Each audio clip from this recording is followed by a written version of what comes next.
Le général de corps d'armée a suivi en compagnie du général-major Meftah Souab, commandant de la 2e région militaire, un exposé sur le déroulement de l'exercice présenté par le commandant de la 36e brigade d'infanterie motorisée, portant sur les idées générales et les différentes phases de son exécution. Ont pris part à l'exécution de cet exercice des unités relevant respectivement de la 8e division blindée et de la 36e brigade d'infanterie motorisée, ainsi que des aéronefs de combat engagés afin de détecter les unités ennemies. L'exercice a pour objectif principal d'évaluer et de tester les performances et l'efficacité des systèmes d'armes et des engins et véhicules modernisés et développés localement au niveau des établissements de modernisation et de rénovation du matériel de l'armée nationale populaire. Au niveau du champ de tir et de manœuvre de la région, le général de corps d'armée a suivi de près le déroulement des actions exécutées par les unités participant à cet exercice. Des actions menées avec une parfaite interopérabilité, un grand professionnalisme et un haut niveau reflétant les grandes aptitudes au combat des équipages et des commandants d'unités à tous les niveaux.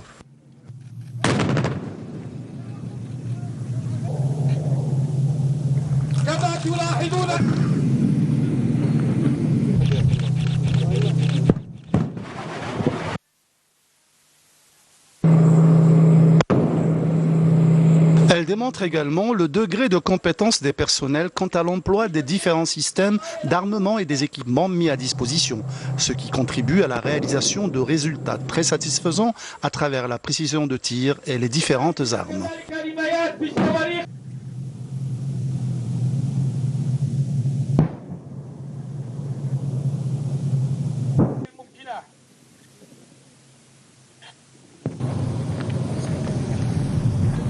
À l'issue de l'exercice, le général de corps d'armée a inspecté et passé en revue quelques engins et véhicules de combat modernisés pour tenir ensuite une rencontre avec les personnels des unités ayant pris part à cet exercice où il a prononcé une allocution d'orientation,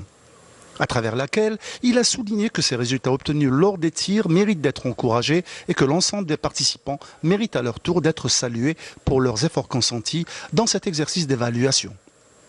Cela dénote également de la maturité en termes de formation, d'instruction et de préparation.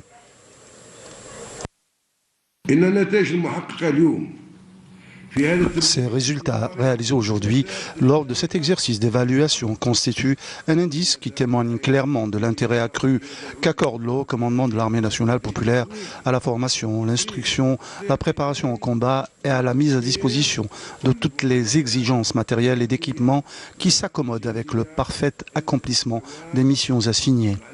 Ce succès constitue sans nul doute le fruit d'une vision clairvoyante et perspicace et de laborieux efforts qui sont couronnés grâce à l'aide d'Allah, le Tout-Puissant, par la concrétisation des résultats escomptés. À l'issue, le général de corps d'armée a mis l'accent sur la nécessité de se conformer avec rigueur à la concrétisation des programmes de préparation au combat, étant le chemin qui aboutit à la réalisation du progrès escompté et à la disponibilité opérationnelle requise.